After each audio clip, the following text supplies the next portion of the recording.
Sharing is caring. दोनों भाई नाश्ते की टेबल पर बैठे थे। प्रियंका, मेरा नाश्ता कहाँ है? भाभी, मुझे भी ऑफिस के लिए लेट हो रहा है। इस पर प्रियंका किचन में से दोनों के नाश्ते की प्लेट्स लेकर बाहर आती है। लो भाई, आप दोनों का नाश्ता। किसी को भी 1 मिनट का सब्र नहीं है। ये प्रियंका का ससुराल है, जहाँ कोई औरत ना होने की वजह से शादी वाले दिन से ही घर के साथ दोनों भाइयों की जिम्मेदारियां प्रियंका संभाल लेती है।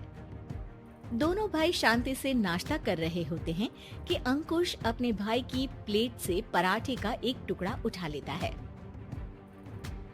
आपको पता है ना, मैं खाना शेयर नहीं करता, फिर भी मेरी प्लेट में से खाना जरूरी है क्या? अरे हद हो गई है, मुझे नहीं खाना अब। अंकुर गुस्से में नाश्ता छोड़कर टेबल से उठ खड़ा होता है। अरे ये कैसा बिहेवियर है अंकुर? एक टुकड़ा ही तो है। एक हो या आधा, मुझे भूख लगी है तो ये सिर्फ मेरा ही है। उसे भी किसी के साथ शेयर करने बैठा तो भूखा नहीं रह जाऊंगा। अरे बाबा ठीक है, अब इस पर भी लड़ाई। दूसरा बना देती हूँ, पर प्लीज ऐसे खाना बीच में छोड़कर मत जाओ। इससे अन्न का अपमान होता है।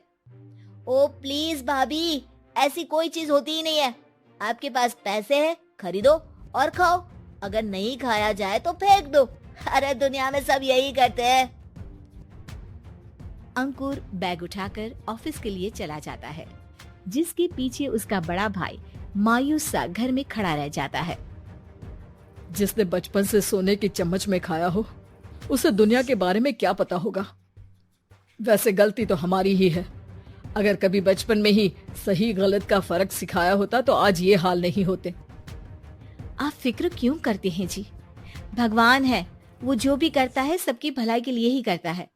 और जब वो चाहेंगे तो अपनी तरह से अंकुर भैया को भी सब कुछ सिखा देंगे। पत्नी की बात पर विश्वास कर अंकुश भी ऑफिस चला जाता है। सुबह से दोपहर होती है और अंकुर लंच करने ऑफिस के पास वाले रेस्टोरेंट में पहुंचता है, जहां वो एक साथ बहुत सारा खाना ऑर्डर कर देता है। सर, क्या कोई आपको ज्वाइन करने वाला है? नहीं तो क्यों? अब कुछ नहीं सर, ऐसे ही। वेटर चला जाता है और कुछ देर में अंकुर का ऑर्डर लेकर वापस आता है, जिस पर अंकुर सब डिशेस में से थोड़ा थोड़ा खाकर बाकी ऐसे ही छोड़कर बिल देकर चला जाता है। वाह भगवान, तेरी माया। कहीं कोई एक एक टुकड़े के लिए तरसता रहता है और ये 5 लोगों का खाना ऑर्डर करके एक का भी पूरा नहीं खाते। पैसे वालों की माया। वेटर टेबल साफ कर बचा हुआ सारा खाना लेकर रेस्टोरेंट के पीछे घूम रहे बच्चों के पास पहुंच जाता है, जिसे देख बच्चों के चेहरे खिल उठते हैं। वाह, आज इतना सारा खाना आया। थैंक यू भैया, भगवान आपको खाने की फैक्ट्री बना दे। अगर ये फैक्ट्री मेरी होती तो तुम लोगों को कभी किसी का झूठा बचा हुआ खाना नहीं खाना पड़ता। चलो तुम लोग खाओ, पर ध्यान रखो किसी को पता ना चले, नहीं तो मेरी नौकरी चली जाएगी। इसी के साथ दिन बीतता है और रात को दोनों भाई एक साथ घर पहुंचते हैं। कुछ देर में सब डिनर करने बैठते हैं, जहां अंकुश अंकुर को समझाने की कोशिश करता है। अंकुर, अगर हमें लाइफ में सब कुछ मिला है, इसका ये मतलब नहीं कि तुम उसका गलत फायदा उठाओ, बल्कि तुम्हें उसकी मदद से दूसरों को भी मदद करनी चाहिए। भैया, जिनके पास नहीं है उनकी वजह मैं तो नहीं ना। और ऐसे बहुत लोग हैं जिनके पास सब कुछ है, इसलिए अगर मैं एक इंसान कुछ नहीं करूंगा तो कोई फर्क नहीं पड़ने वाला। तुम्हारे भैया बस एक चीज समझाना चाहते हैं कि जिस चीज की हमारे पास कमी नहीं है, उसे बर्बाद करने से अच्छा है कि लोगों के साथ शेयर करें।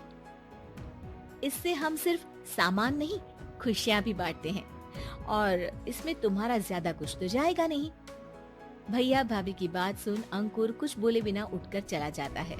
इसी तरह दिन बीतते रहते हैं, जिसमें अंकुश और प्रियंका कोशिश तो बहुत करते हैं, पर अंकुर पर किसी भी चीज का कोई असर नहीं पड़ता।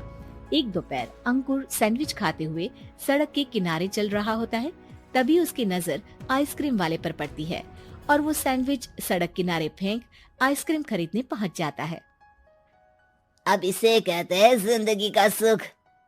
जैसे ही अंकुर आइसक्रीम लेकर पीछे मुड़ता है तो एक आदमी को सड़क से वही सैंडविच उठाते हुए देखता है। वो आदमी बहुत कमजोर, गरीब, जैसे बहुत दिनों से खाना ना खाया हो वैसा लग रहा था। अंकुर उसके पास जाकर खड़ा हो जाता है। उसे देखकर आदमी सैंडविच अंकुर की तरफ कर देता है। आपको भी खाना है क्या? क्या हम इसे आधा आधा कर ले? मुझे बहुत भूख लगी है।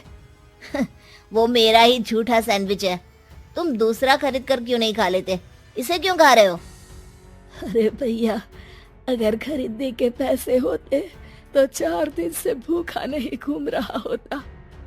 हैं? क्या तुमने 4 दिन से कुछ नहीं खाया, फिर भी इस आधे सैंडविच को मेरे साथ बांटने के लिए तैयार हो गए? क्यों? अरे भैया, पैसा नहीं है तो क्या हुआ, इंसानियत आज भी उतनी महंगी नहीं हुई और ना ही उस पर अमीर गरीब का टैग लगा है जो हम उसे रख ना सके। पर अफसोस, आजकल लोगों के अंदर पोषण, खून या विटामिन से ज्यादा इंसानियत की कमी होने लगी है। आदमी की बातों से अंकुर को समझ में आ जाता है कि वो आज तक कितना गलत काम करता आ रहा था।